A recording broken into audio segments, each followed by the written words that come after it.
High prices for so many goods are a big concern all around the world. In fact, several governments from Germany to Canada and the US have surprisingly lost elections or even collapsed amidst accusations that they allowed prices to get out of hand. Voters and people in general do not like inflation. We discuss prices and how firm competition affects prices in other videos, but here we ask an important question. What determines price differences? Can prices be low in one place if they are high elsewhere? Or to ask in a different way, shouldn't richer cities or countries always be more expensive? If Newcastle has lower salaries than London, or Romania is poorer than Germany, shouldn't prices in these places also be lower? Poorer people should pay lower prices. Simple, innit? Turns out the general answer is, as always in economics, it depends. While prices of services can be quite different when you move just a few kilometers, haircuts are much more expensive in Manhattan than in the Bronx. The prices of tradable goods are much more similar. Nike shoes and Apple iPhones cost about the same before tax in New York and California, thousands of kilometers away. Yes, although I may sound somewhat American, we will be using scientific measurements in these videos, meaning the metric system. Okay, back to the economics. So while Apple and Nike actively try to control the prices of their products, the same is true for many industrial products, because of what we call the law of one price. When you think about it, it's so simple that it hardly deserves to be considered a law. It should be more like the obvious argument that prices of similar goods will be similar. But this being economics, the science that deals with scarcity of resources, but above all the scarcity of predictions that turn out to be true in the real world, we will continue calling it the law. Thank you very much. So, what does Wikipedia have to say about this law?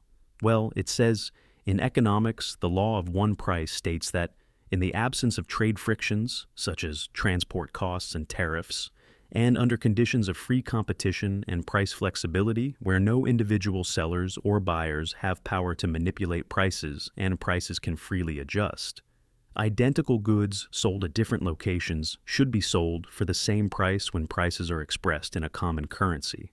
This law is derived from the assumption of the inevitable elimination of all arbitrate. What is interesting is that this definition of an obvious theory needed 7 different citations. Maybe it's not that simple after all, so here's a story to illustrate the theory. Imagine that you have 2 cities, completely disconnected from each other, but for some strange reason sharing the same currency. A reasonable example could be London and Sydney a couple of centuries ago, back when Australia was a big prison and trips from London took weeks. Now, suppose London is very rich and Sydney very poor. Remember, don't think Sydney Opera, think Sydney Prison. And prisoners are usually not billionaires, although some billionaires should be in prison. Anyway, it is reasonable to think that goods produced locally in each place will be generally more expensive in London than in Sydney. English hands and land cost much more than Australian ones. Maybe that's why people still consider it a true privilege to acquire a tailored suit made by the hand of a proper Englishman. And this will be reflected in the final prices. At the same time, goods that cannot be produced in one place at all will tend to be much more expensive in their export markets than in their country of origin. Most fruit, for example, especially kiwis, will tend to be very expensive in London, which actually might explain the bad health of English people back in the day. Notice it is not just that transporting the goods is expensive, but it also takes time. Kiwis and other perishable goods might get rotten on the way, or the demand for them might change, so you end up with big cases of useless stuff. Global commerce is a risky and complicated business in the age of sale. For similar reasons, caviar or French wine would be super expensive in Sydney. Remember, this is 1790, before they found out they can mass-produce wines down under and flood European markets with their Shiraz. Back then, with a bottle of champagne, you could probably buy a couple of nice big houses facing Sydney Bay. I'm exaggerating, but you get the point. Now, imagine that an Australian inventor makes a machine that can teleport goods, instantly and for free, and installs one in Sydney and one in London. What will happen now? Well, obviously people will start buying wine in London and sending it to Sydney to turn a quick profit.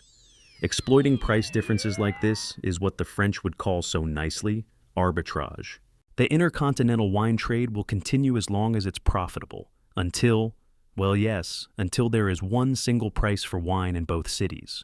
Notice this means that prices in Sydney will fall a lot, but in London they could actually rise. Hold that thought, we will come back to it in the end.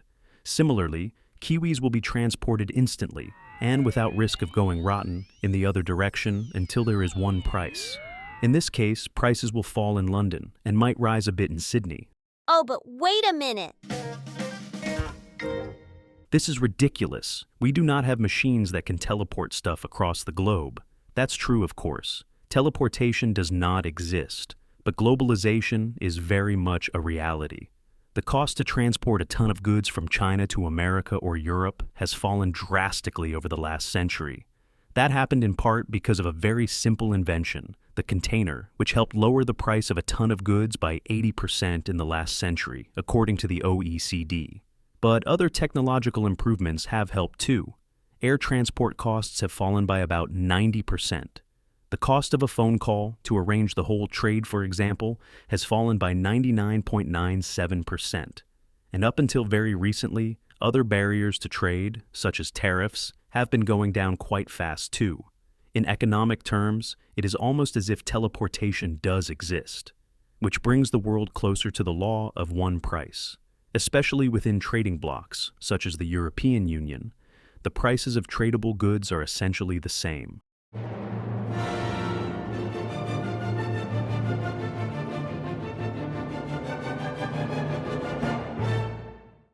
There are important implications here. The law of one price implies that it is very hard to keep having different prices for the same tradable good in different corners of the world, even if it is for very good reasons. Think, for example, that there are countries in Africa with raging diseases and low incomes. Unfortunately, it is truly hard to set much lower prices for important medicine that goes specifically to Africa than for the same medicine in the United States or Europe. Because if you try to sell the medicine too cheaply, say in Lagos, Nigeria, someone will come up with the idea to just buy all of it and sell it back in the US, so that no medicine will actually be available for the people who need it in Africa. Similarly, some countries try to sell cheap fuel to farmers or for heating. But it is very hard to have different prices for the same fuels, mostly oil products. Farmers overuse the fuel they get for cheap, or just sell it in the black market to other users. Another implication is that poorer places will generally not have cheaper products, especially within free trade areas. The price of a Zara t-shirt will be the same in central London and in Burnley, although London salaries are 68% higher. Similarly, cars will cost about the same before tax in Paris and in southeast Romania, although the percentage of people at risk of poverty is more than double in the latter. Remember, we said that when trade becomes easier, prices of goods will change. Some prices will actually rise. For example, the prices of goods produced locally in poorer places. In the end, prices of tradable goods will be the same for rich and poor. Does the law of one price mean that trade is bad for poor regions? No, definitely not.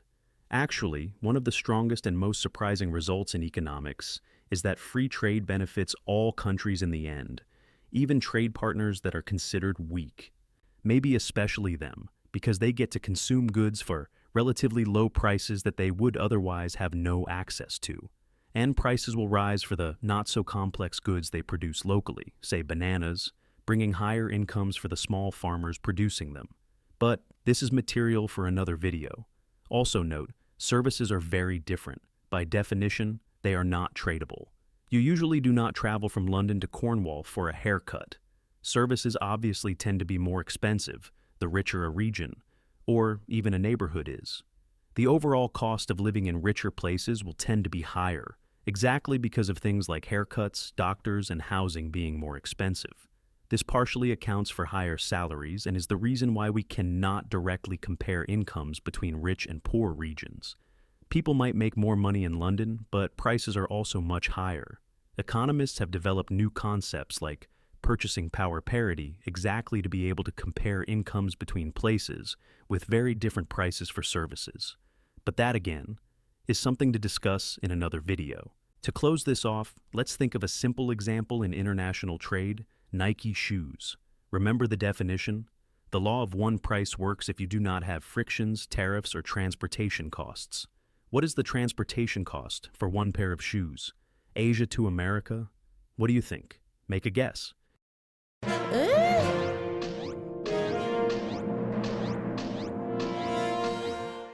Well, it is estimated that the whole cost of shipping from Asia to America is about $1. U.S. customs are already today a bigger obstacle to trade, at $3. And what about the future? Swiss bank UBS estimates that Trump's tariffs would raise the price of Nike shoes built in Vietnam by 10 to 12%. That is comparable to the worst inflation we have seen in decades, but would happen at one stroke, without much of a reason. You know, let's see what a world-famous expert has to say on all this. I'm gonna go to China, and I'm gonna get those jobs from China and bring them back here to America. For what? So iPhones can be $9,000? Leave that job in China where it belongs. None of us want to work that hard.